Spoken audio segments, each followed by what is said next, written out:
Thank you. Let's go to our text in Zechariah chapter 8. As we already have it in the bulletin, Zechariah chapter 8, we'll read the first 8 verses of Zechariah.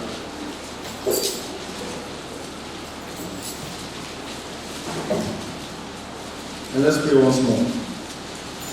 Lord, we just thank you for your leading upon us and your word that we have in our hands. We just ask that you grant us your leading, your blessings, and grant us understanding and help us to apply your word in our lives daily. I ask in Jesus' name. Amen. I'll read from a new translation of NIV, Zechariah chapter 8, from verse 1 to 8. The word of the Lord Almighty came to me. This is what the Lord Almighty says. I am very jealous for Zion. I am burning with jealousy for her. This is what the Lord says. I will return to Zion and dwell in Jerusalem. Then Jerusalem will be called the faithful city, and the mountain of the Lord Almighty will be called the holy mountain. This is what the Lord Almighty says. Once again, men and women of ripe old age will sit in the streets of Jerusalem, each of them with cane in hand because of their age. The city's streets will be filled with boys and girls playing there. This is what the Lord Almighty says. It may seem marvelous to the remnant of this people at that time, but will it seem marvelous to me? Declares the Lord Almighty. This is what the Lord Almighty says. I will save my people from the countries of the east and the west. I will bring them back to live in Jerusalem. They will be my people, and I will be faithful and righteous to them as their God. The Lord bless the name of His word. We'll be looking at the theme in April, especially for those of us who are just joining us today. Not by might, nor by power, but by my spirit. And this is taken from Zechariah chapter 4, verse 6b. And we, as a church, are keying into this thing to see how the center, the hub of the society and the smaller cell of the church, the family, is spirit empowered to live and be able to confront the challenges that we live with daily in our society.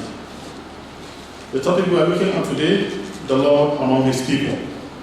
The Lord among His people. This chapter 8 of Zechariah is about God's promises of blessings to His children. And you have about 10 of such blessings that will begin. This is what the Lord says. This is what the Lord says. So you see it in verse 3, you see it in verse 4, you see it in verse 6, you see it in verse 7. This is what the Lord says, introducing the blessing that God will bring to His children at the point of restoration. In our text today, we're looking at just 5, but the entire chapter has about 10 of such blessings. And this passage, when you look at it, it must be one of the earlier messages of the Lord that came to Zechariah to announce to the Lord's people His design for them as He brings them back to Jerusalem. And of course, when we talk about bringing them back, there must have been a point that they left. And at that point, the people of the world must have thought that the Lord had forgotten about and also abandoned His people, if at all He continues to live. The covenant He entered with them, how they showcased Him to the world, it was a thing of pride that they were the people of the living God.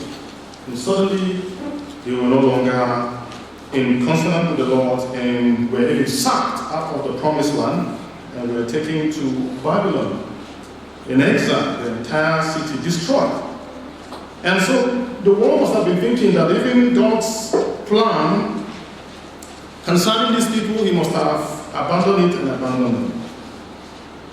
But here we see how God's word coming through the prophet is reassuring the children of Israel of God's immediate plan to return to Jerusalem and to return to His temple and then to be with His children. Now there's something interesting that the passage looks forward to. It's not only the return of God's children to Jerusalem, it's not only the rebuilding of the temple, but what it will bring about in the near future. The explosion of the inclusion of the Gentile nations in God's kingdom. And we'll see how that reflects as we progress in our journey. One thing that is clear is how that we can see God as the initiator of salvation, the sustainer and the executor of salvation, not only of Israel, as we see in this passage, but of all nations. They are under Lord, in the case of the children of Israel, from Babylon, but the bigger picture of God's liberation power is from the power of sin. We know that the sins of his children necessitated the discipline that happened to them. But now he wants to deliver them because of his zeal, because of his love for them. This is going to be a source of great motivation for God's children to reach out to this show of love from God in love and in obedience, which is what the Lord was seeking for. One thing is clear from God's dealing with the children of Israel, as we see in the scripture, and that transcends even to his dealing with us today, that God must deal with any appearance of sin, irrespective of where it is coming from, because he must protect his holiness. When I talk about protecting his holiness, I do not imply him alone, but as his children, he must also protect his holiness among us. In so doing, he must chastise his children of all appearance of sin in order to keep them in consonance with his character. So when God is protecting his holiness, he is protecting his holiness even among his people, even among his children. And that is why discipline will come from him to apply to his children a process of chastisement so that God's children are kept in perspective. God is doing us a favor when he deals with sin from among us. Because sin has a serious decaying power. It decays. Hebrews 12 will tell us that if indeed we are legitimate children of God, then we must accept criticism. It must come.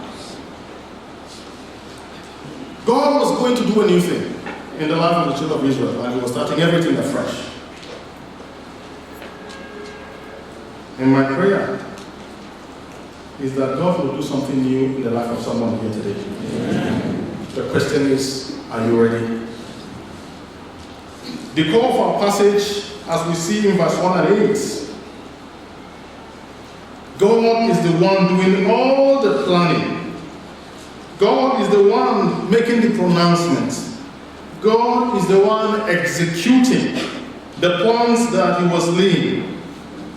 We only hear the prophet as his mouthpiece presenting what God was going to do. Even the actions of his children, he was going to enable them to do that, to fit into his perfect plan.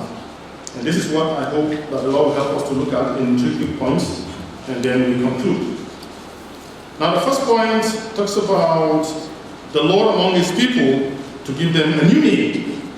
And this is covered in verse 2 and 3 of our passage. Now, one big question we need to answer is this. What does it mean when God says he is jealous? What does it mean? As we have it in verse 2 of our text. This is what the Lord Almighty says. I am very jealous for Zion. I am burning with jealousy for her. It is important that we do not understand God's jealousy in the kind of bitterness we feel, the kind of envy and pain that comes into our hearts when someone is coming around our lover to the point that we will harm our lover or become suicidal. That is how many of us, if not all of us, especially those who are already in marriage relationship, that is how we manifest jealousy. There used to be a time in the past that people who are not yet in marriage relationship, when the young man sees another person, another young man around his beloved, he gets angry and he beats her up. And you know what? The ladies of that time will appreciate that beating. Because to them, it means that this young man loves them very much. So because his jealousy is burning and is showing itself in the way he will beat them because he has seen another person around him. Very twisted way of thinking. So, how do we manifest jealousy when we find someone coming around our loved one? It's very sad that most times we focus our anger and frustration towards the beloved one. I have heard a situation where a woman, out of anger from jealousy, with her baby right at her back, ran and fell into a well. She killed herself and the baby. And the very thing she was angry about, of course, the husband was who pursued the other woman, right? There is this story going on, making cycles. Remember this young woman that was sentenced to death? Why? Because she stabbed her husband to death. Why? Because she was jealous. We've had stories of how one will pour hot water on the other, right? Burn them seriously. So the stabbing and the killing thing is actually good.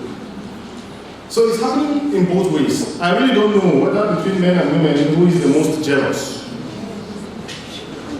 Okay, I hear somebody say it depends. I don't know what it depends means, but anytime the word comes, it reminds me of a story. And that story always makes me laugh. So the story is this. A small boy in the classroom in the primary school, and the teacher was asking a question. How many feet are there in 1 yard? You know a yard? How many feet are there in 1 yard? And one small boy answered, it depends. Well, this is a standard measurement, so it depends. The teacher was curious.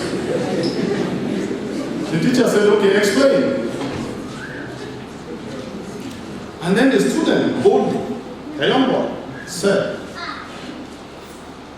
in the yard of Mr. Peter, there are 12 feet there. In the yard of Mr. Cephas, there are 16 feet. But in the yard of Mr. John, there are 13 feet. So it depends. And the teacher said, okay, explain further. The teacher was still curious to understand. What's the meaning of this? New revelation is coming and I'm left behind. And the child said, okay, what do you see? In the yard of Mr. Peter, I said there are other 14 feet there, right? So the father has 2 feet, the mother has 2 feet, so that is 4. And they have 5 children. So each child with 2 feet, that's 14 feet. In the yard of Mr. Cephas, they have 6 children. So you have 16 feet there. You don't want 6 children. But in the yard of John, the father had an accident and they amputated 1 leg. So he has 1 foot, and that makes it 13 for 5 children. So it depends. So how many feet are in your whole yard?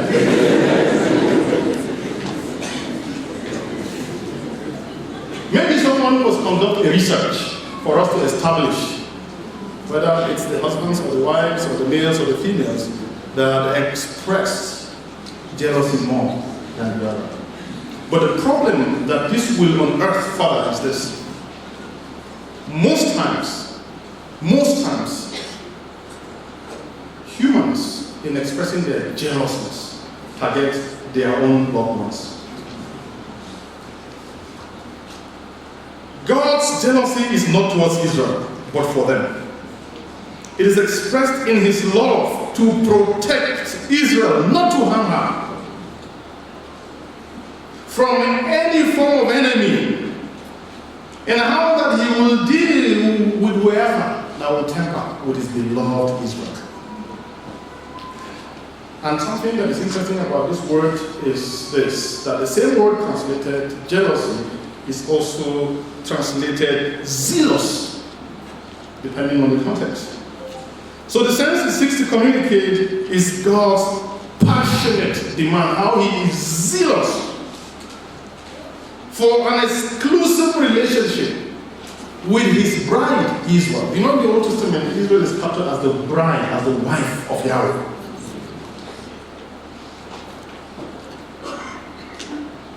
His zeal is for to protect and to care and to cover with his wings Israel, not to harm Israel. The covenant agreement that God entered with the nation Israel in Exodus from chapter 19. If you look at the structuring of the covenant, that is what gave the template for the marital vows we take in our marriages today. So the covenant is like a marriage vow between God and Israel. That Yahweh is the loving husband and Israel the faithful wife. Just as we have in the New Testament, the church is captured as the bride of Christ. Again, another place that will show to us the deityship of Christ. That the same picture painted in the Old Testament of Yahweh is painted of Christ in the New Testament.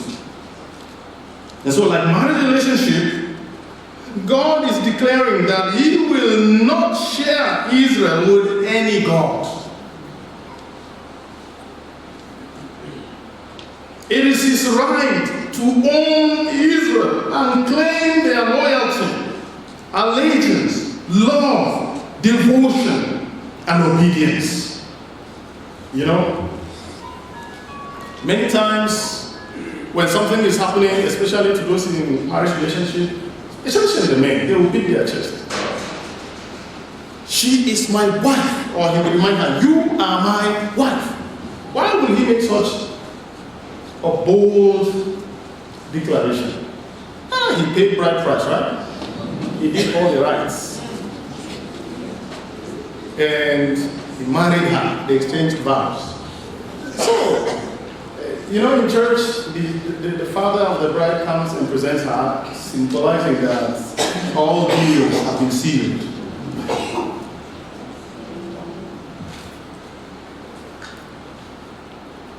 You know what?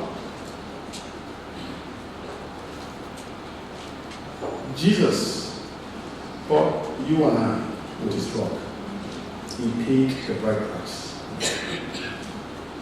And this bride price that he paid, today, a woman can get rich, and if the husband brags, she can return all that he has paid. But in the case of Christ, no one is capable of paying back this bride price. No one is capable. It's the same idea we have between God and Israel. Now we need to put at the back of our minds the perspective beneath the text. So, Israel has been sent to exile, we'll talk about that later. And they are going to return. And the text has informed us that God is planning, they are coming back. Okay? It's like a wife that got angry in the context of men, left the husband, and she's coming back and is putting up every beautiful thing around to welcome her. In this case, it was the husband that flogged the bride and sent her out because there was a mess in the house. But he's fixed the bride and he's bringing the bride back home. And ultimately, the temple is going to be built, and we'll see how this factors into everything that we're discussing. So God deserves our loyalty in Christ. He deserves our obedience and everything because he has paid the price to own us in every sense of it. And that is why he will say, my jealousy is burning. I'm burning with jealousy. And this is God's righteous jealousy. His jealousy is righteous, it's pure, it's holy. It is like a two-edged sword. On one hand, it is to protect his children, and on the other, it will burn against his enemies, those who are after his children and their destruction. And so he says, I will return in verse 3. And to understand, I will return, we need to understand that Ezekiel 1 and 2 especially will tell us how the Lord left. So when you hear a return, it means there was a leaving in the first instance. When Yahweh left the temple, left Jerusalem, and left the children of Israel, not because he wanted to leave, but he had told them, I cannot share my glory with anyone. And I'm holy, you ought to be holy. These were conditions for the covenants they entered, and they promised to obey. And in turn, he was going to lavish them with his blessings. He was going to lavish them with his protection and every resources they would need. But again, the other side of the covenant is when you disobey, there will be discipline, there will be punishment, there will be judgment. All of these were part and parcel of the covenant agreement. So when the disciplines were coming, it was Yahweh executing the covenant. But by reason of their sins, they brought other idols into the temple.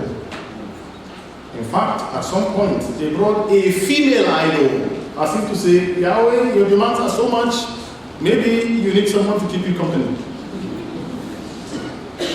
You know, it's like we do today. Well, I don't know if you do that a lot today, but in the past, they say when a young man is being irresponsible or being very hard and difficult, marry him a wife. Give him something to keep him busy. And you know about the religion of those who marry 4 wives. It is said that when one is giving you trouble, marry a second one. So that she has a playmate or somebody to fight with, and then you will have some peace. And so Yahweh could not stay in the temple, they messed it up with idols. That's why he left.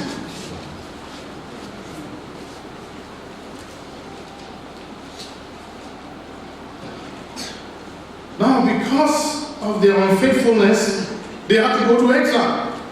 And in one way, God was working to cleanse the land of the idols. So he had to take them out, so he cleansed the land. And while there, to work on their side, to reorient them. Because sometimes when we enjoy a lot of comfort, we forget God.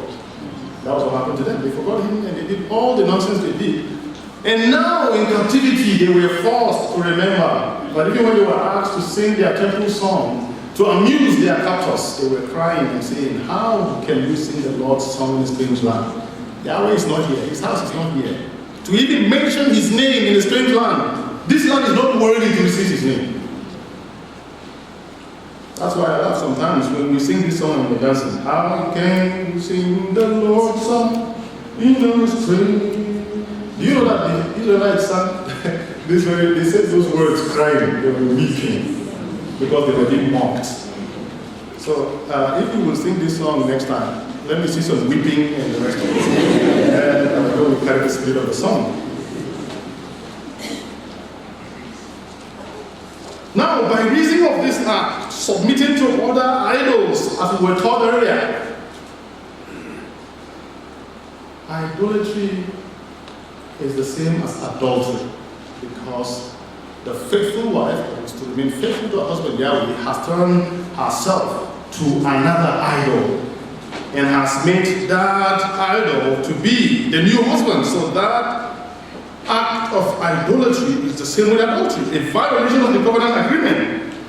And this calls for God's punishment and exile for the nation. And it is very sad to say that there are some among us who have violated their marriage covenant and they are sharing themselves with other partners apart from their spouses. It's very sad. You do this and you expect God's blessing. You took a vow to be faithful, and you go to share yourself with another person outside of this immediate covenant. It is the same thing with idolatry. You are worshiping another idol. This was the same thing that took the children of Israel to exile. And you expect God to bless you. If you don't repent and turn away from such evil, God's anger and judgment will definitely fall upon you. Now is the era of restoration. Bring yourself to the Lord and be restored. He is gracious and He is merciful. and he's able to restore it. Now, it's not only to bring them back that the Lord is promising, but that he will dwell among them. He will return and dwell among them, as the word implies, to tabernacle in the midst of his people.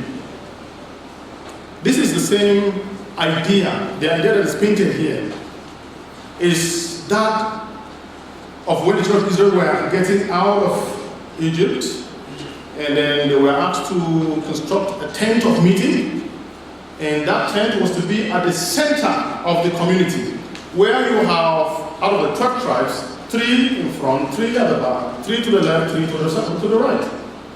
The idea is that the tabernacle, which was became the temple, the place of meeting God, was at the heart, right in the center of the community. So this word that Prophet Zechariah is using is very deliberate to say Yahweh is coming back to dwell, to tabernacle, right in the center, in the middle, at the heart of the community.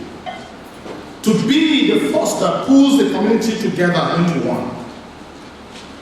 The prophet Ezekiel saw this and beyond in verse 4 of chapter 43 of Ezekiel especially.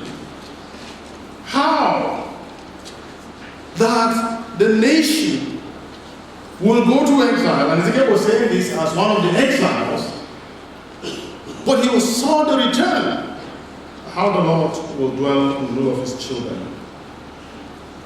And now the demand of God is that his people will change their ways and return to him in obedience. And remember, this is part of the obligation of the covenant. If you look at chapter 1, verse 3 of the same Zechariah, he says, therefore, tell the people, this is what the Lord Almighty says, return to me, declares the Lord Almighty, and I will return to you, says the Lord Almighty. And verse 16 says, I will return to Jerusalem with mercy, and there my house will be rebuilt, and the measuring line will be stretched out over Jerusalem, declares the Lord Almighty. So when you hear a measuring line is going to demarcate, your portion that has been taken away is going to be returned to you. I pray that as you return to the Lord, you will be restored. God's return to his children will be with his blessings. His presence will change the identity of the city. You see, Jerusalem shall have a new name because the Lord will return to her. A city once known for unfaithfulness will now be called the city of truth. And that word that is captured as truth is the same for faithfulness. Unfaithfulness is what took them out. But now, it is not that they are faithful, that they are returning. But Yahweh is going to bring them back, and his presence among them is able to make them faithful. The fulfillment of this is what is captured in the ministry of the Holy Spirit in the life of the believer. That God deposited his spirit inside of us. You need to understand this as captured by the prophets. When the scripture tells us, through the mouth of the prophets, as they were addressing their communities that time, that this heart of stone that you have, I'm going to substitute it for a heart of flesh. And the idea there is the time is coming when the commandments you read on the stone tablets will be taken away from you. But I will internalize it by the presence of the Holy Spirit inside of you. Such beauty. That Jesus made this pronouncement when he was here on earth. He said, I am the fulfillment of the law. Because you see, in the law, it's either 10 over 10 or 0 over 10.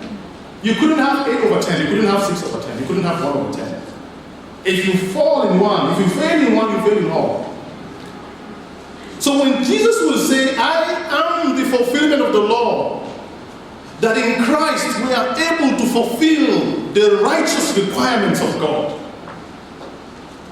and to live in accordance to his dictates, is that he took away that disobedient spirit, that disobedient heart, and he put his spirit inside of us. So the strength, the grace, and the power to respond in obedience to God is not even from us.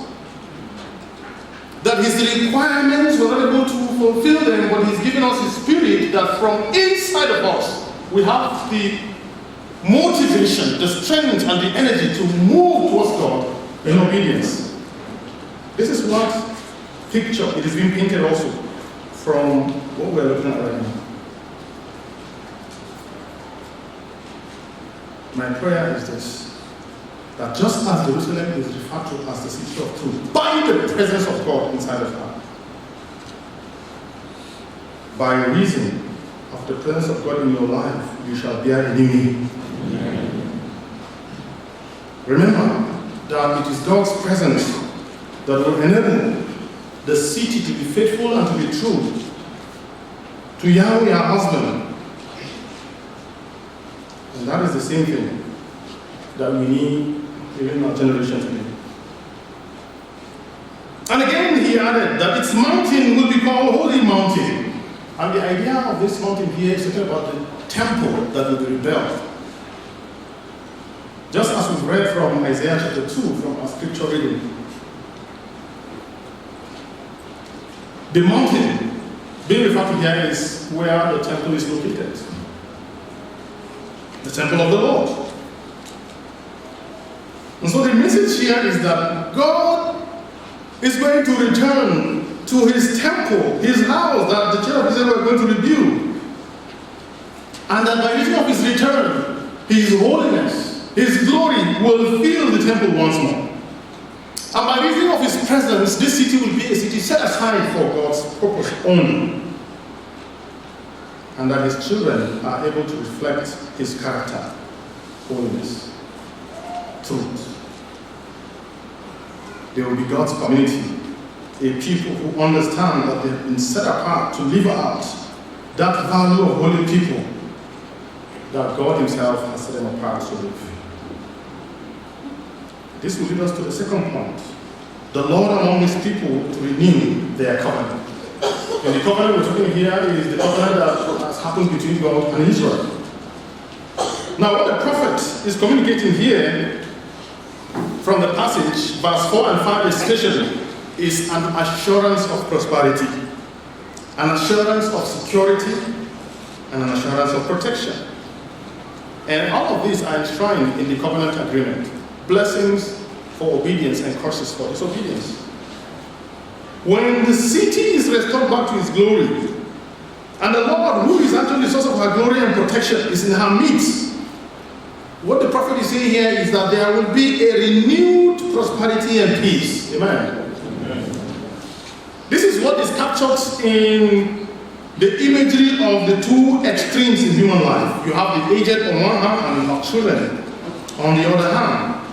These two groups will usually represent the most vulnerable in the period of human life. Children are vulnerable, the aged are vulnerable. These are people who need to be assisted. And if you look at the situation in our country, wherever there's an attack, and we know this best in part, when the community is being attacked, it is the children and the aged that suffer. Because most times the able-bodied ones will run away. And sometimes with women. Because the heart of the women is always with their children.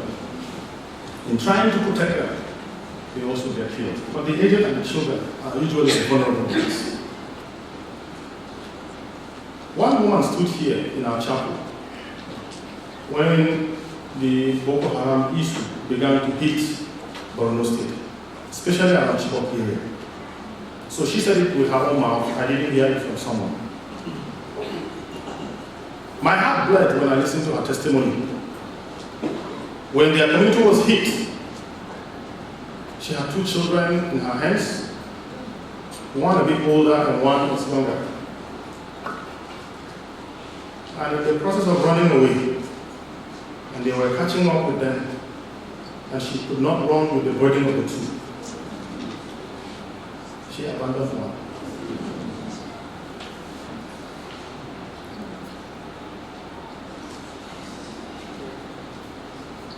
For the three of them to die, she was willing to sacrifice one so that two will live. For a mother to get to the point of making such a decision warmed our hearts with the testimony that the next day she returned in search of her baby. That's a woman for you. And she found a baby. And we were all relieved to hear the ending. I read just yesterday, I said even animals have this same instinct. A house or some place was on fire and people didn't understand why a particular cat kept running into the fire. Her kittens were inside. 5 of them. She burned a lot going in and out of that fire, but she brought up all of them. A cat.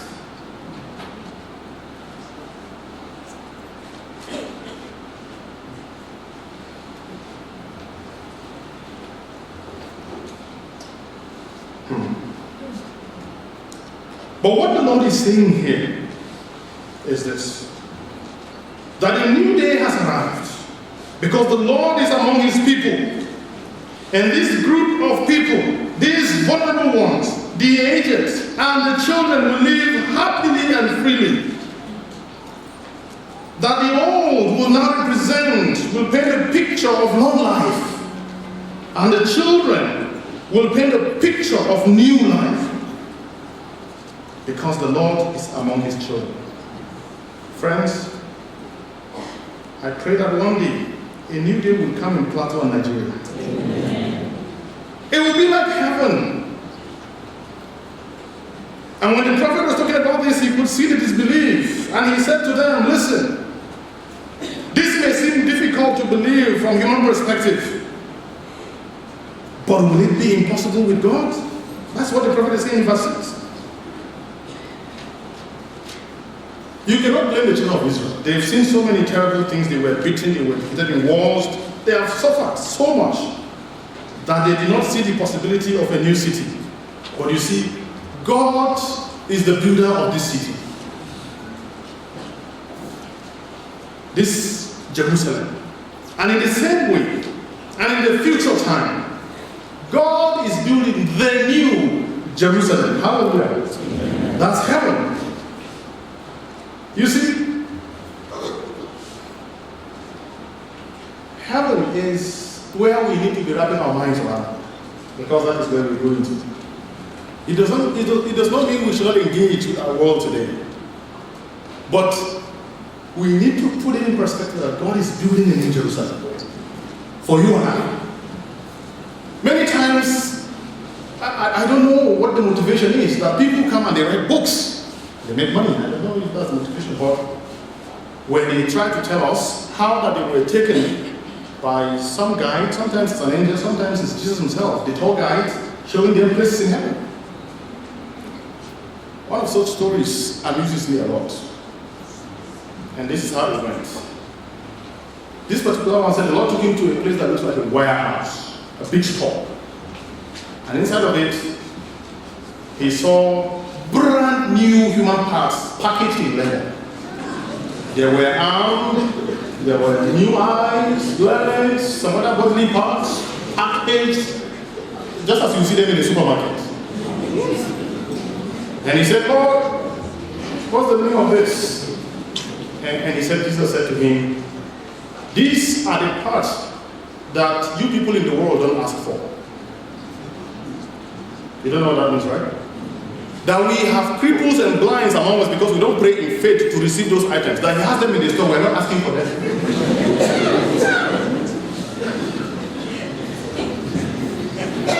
Well, let me tell you something. The scriptures have furnished us with enough information that we need to know about heaven.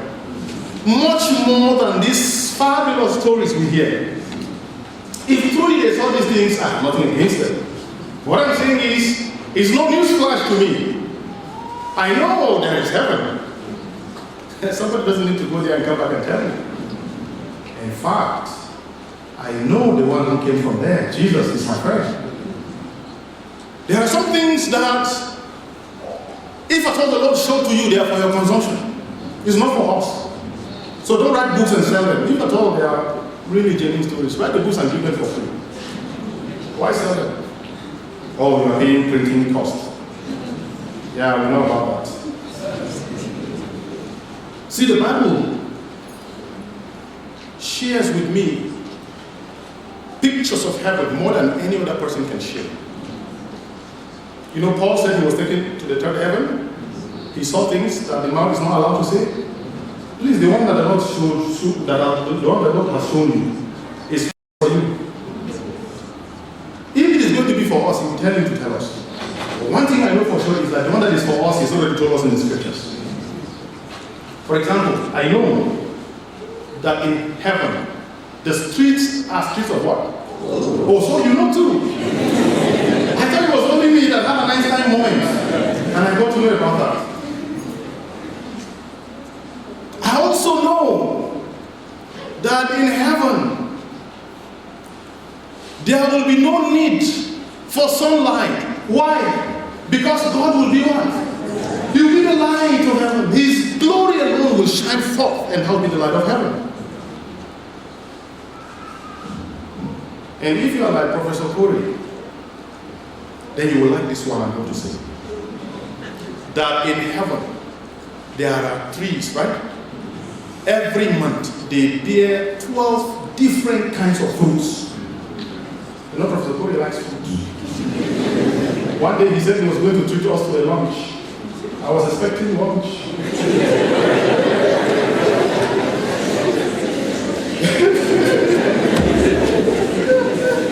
And he said, don't worry, just go to your office. I'll send somebody with the lunch. So I waited for lunch. You know what they brought to me?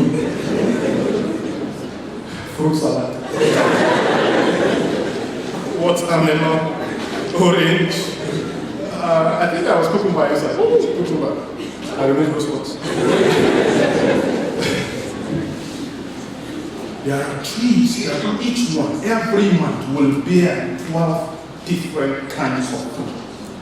I know about that. Do you know about that too? Alright, so we're on the same page. I also know for a fact that being in heaven is going to be like a wedding banquet. Correct? It's like a reception. We will be hosted. And not only that, we are the bride. So we'll be on the high table.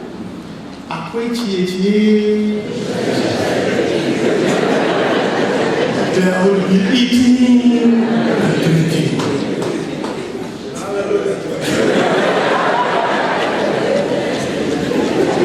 Amen, brother.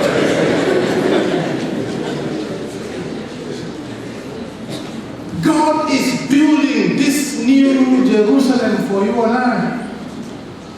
But you see, our world is so messed up that we do not think a new thing is able to happen. But I got news for you. The power of God's presence chases away every kind of appearance of sin and evil. This is how heaven will look like. So marvelous beyond human comprehension. And this is an assurance that the Lord is willing to bless his children. He is working on blessing his children. And this is exactly the point that Jesus was making on the cross when he says, behold, I am making everything new. Are you part of this new kingdom of God? Or you are just escorting us? Sticking to the old things. The Bible tells us that when the new comes, the old is happiness. This will lead us to our last point. The Lord among his people to be their salvation. Now, if you look at these 3 points, you know that they are very interconnected and related. Just as a play of words. If you look at this part, you will see that at the core of the relationship between God and man is salvation. That is what brings us together. Restoration. For us, when you hear restoration, when you hear reconciliation,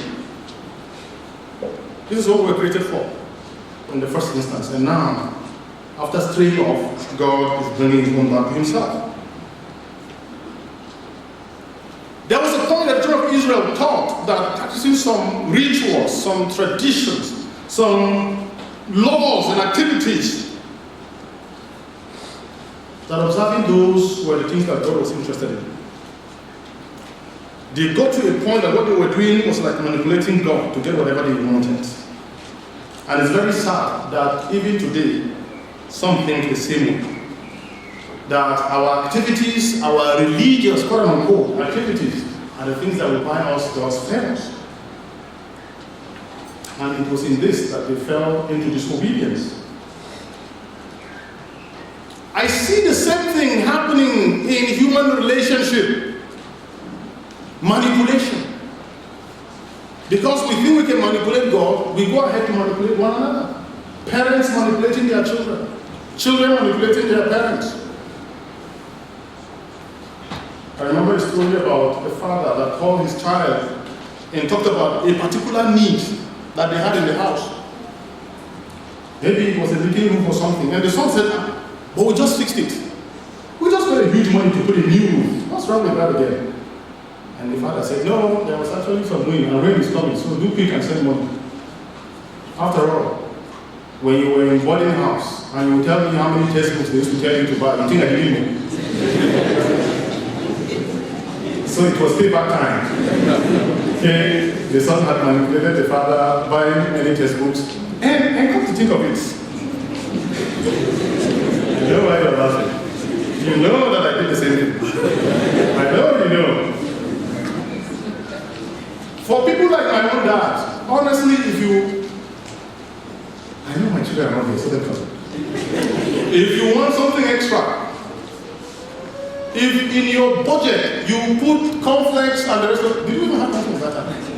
I forgot what we had. If you put those things in your list, be sure that you're not going to get that extra. No. We're in boarding school. Be contented with the food they will give you. At least during our time, they were killing cows in school. They were boiling eggs for us. I tasted that. I met the end part of it. Right. I don't know what they did in boarding houses today. I don't know. I don't tell us now. But if you put, for example, I will need 5 books and I put 10. He'll give me money for 10 exercise books because that is his direction. He wants me to talk about things I want to learn. So parents, take note. Because some of these young ones are acting like I'm giving them leakage. Take note. Manipulation. Rights in homes have become privileges that we manipulate one another to get something. When we just newly got married, some woman was trying to advise my wife on how to get things. Yes. She said that moment that he wants your time is the time you present your budget. Such evil.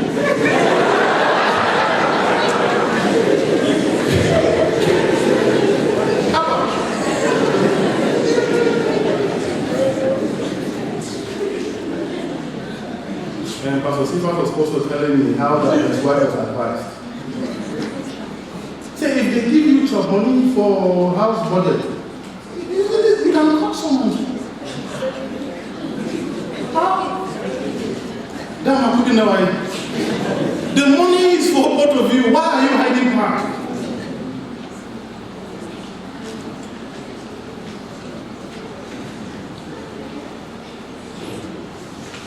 God is not interested in religion. God wants obedience out of love. And that is how they got under the bondage of sin. But God is saying, I am your salvation. He says, I will gather you from all over the world, from the east, from the west, and I will bring the remnants back home. May God bring someone back home today. Amen. So having brought his people back, he himself will return to live among them. In fact, their definition as a people, the quality of their lifestyle, their character will be restored and renewed by reason of the presence of God among them. The name these people, these obstinate people, these stubborn people, God has changed it, and he said, my people, a demonstration of affection, intimacy, and love, rooted in the covenant, salvation, as we know it today. Remember, we are called Christians because of Christ, who is the source of our identity. This is what we're looking at, identity formation. God also made a promise of unconditional commitment, as we see in verse 8. And for me, it shows that everything that is going to be fulfilled will be fulfilled because God is initiating, God is running, and God is executing his plan. He says it's by reason of this decision he's taken to go into covenant with them that all of this is going to depend upon him. That I will be faithful to you, not because he was unfaithful at any point. But he's saying, your sin will not change my nature. I am a faithful God. And even in your unfaithfulness, I will remain faithful. And my presence among you is what will keep you, to help you to live in obedience to me.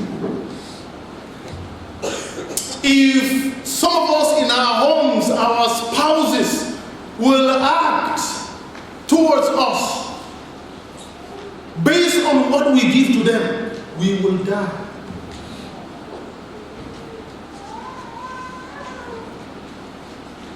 We live in manipulation, as I said earlier, all the time. Competing on resources with one another when it is our own. You know, it's like me and my youngest child. Today, we are competing, me and him, we are competing on my wife. So because he hears me, when I ask him, where is my wife? I don't ask him, where is your mom? I say, where is my wife? So he will tell me, my wife, he will respond in the same way I'm saying it. My wife is inside. But what he's actually trying to say is, your wife is inside. But he said, my wife is inside. And then one day, he also began to call her my wife. I said, no, there's no problem in this house. You go and get yours. This one is mine. Maybe he thinks my wife is another name for my mom. He's just three, don't blame him. But, you know.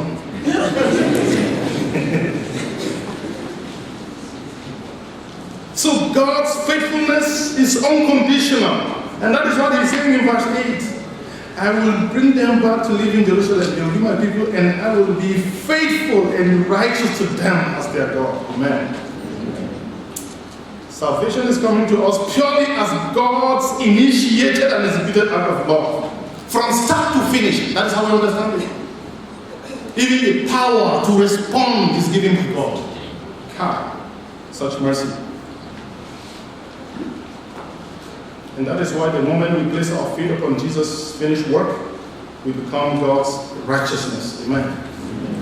This is one of my favorite passages in 2 Corinthians 5, verse 21. God made him who had no sin to be sin for us in this, that we will become the righteousness of God. I want to conclude with these few reminders. We live in a world that is so sick. In every way. There are wars every day being fought in one place or another. Every day. You've just heard about the attack, the insurgency, the extremism, and all of those happening around us. Terrorism. And there is also all kinds of sicknesses coming around these days. In the past, when you hear AIDS, it's like death and death. The moment they call the name, it sends shivers into people's bodies. AIDS. But who cares about it now? Okay, there are other terrible ones. When Ebola came, how about Madam? Is Ebola not worse? And while we thought we had enough, Lassa fever is beginning to make waves. While we are at that, there is the recent one. Coronavirus. Corona. That has made international flights to be grounded. I thank God I came back before it started.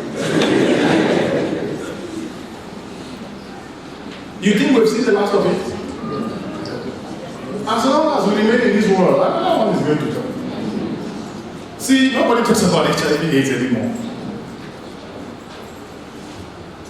Because these ones, they attack and kill immediately.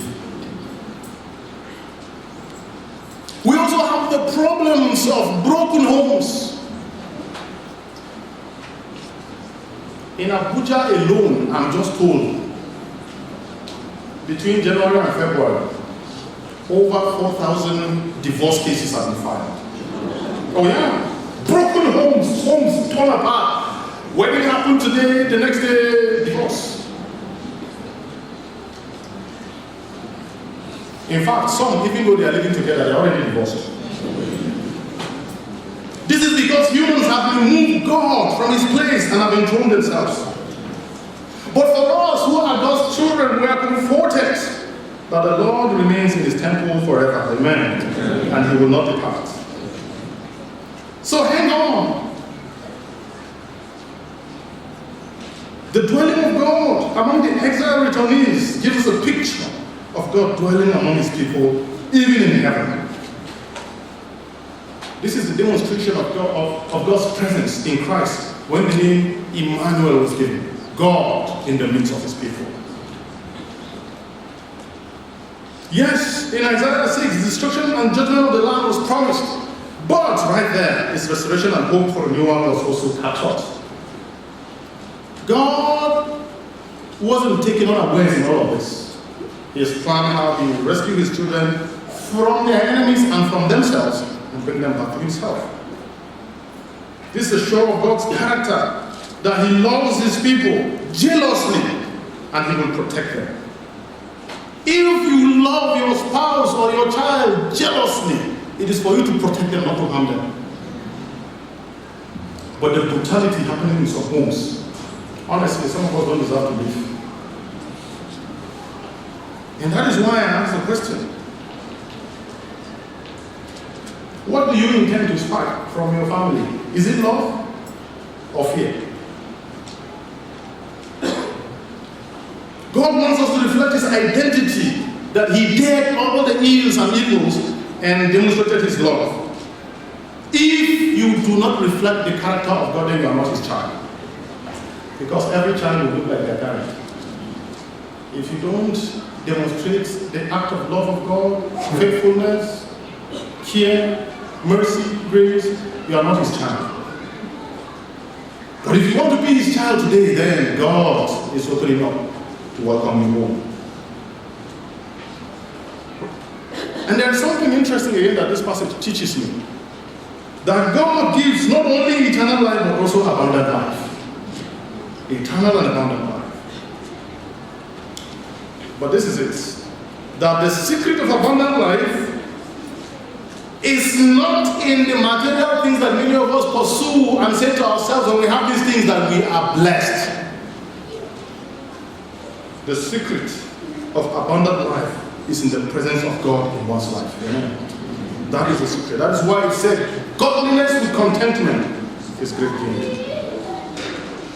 There can never be any blessing that one can receive than God's presence in one's life.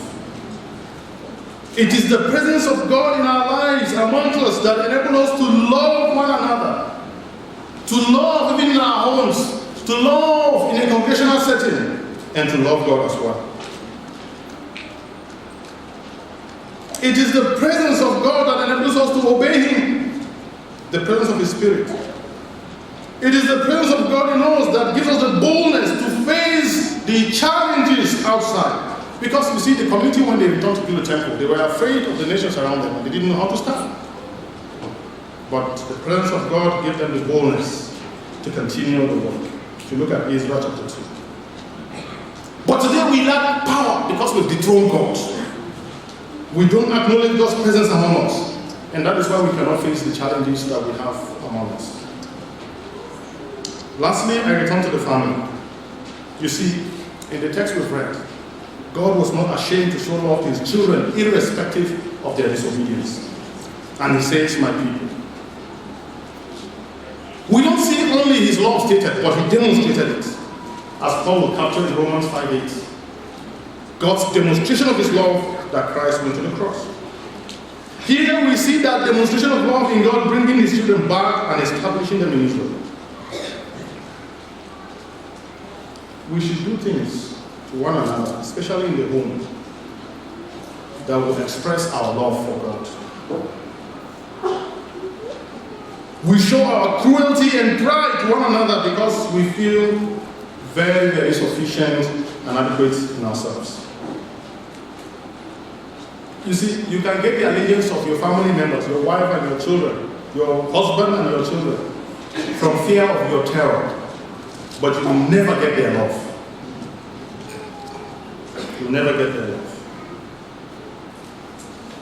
But you will get perfect, true, and complete submission out of love from them when you give love. So which one are you working for? Personally, me, it was not the fear of God that made me to submit to him. Yes, some of us were quite stubborn during those days. Fear didn't make me to commit myself to God. It was when I discovered the love of God and it melted my heart. The love of God can melt no matter how difficult that heart is. God's love can melt it. How about you? Has God's love melted your heart? Have you encountered him? By their fruit we shall know them. I pray that the Lord will meet you today and melt your heart and call you his own and dwell in your heart and that you live for him now and always. Lord, we thank you for your words. Please, Lord, help us to submit ourselves to your Lordship, to feel your presence in our lives daily, to submit ourselves under your Lordship, to demonstrate, to show forth your character in our lives because we are your children. And if there is anyone here that needs to meet you, oh Lord, do not give that one peace until they meet with you, so they can be part of your kingdom that we are waiting for. Thank you for answering prayers. We ask in Jesus' name. Amen.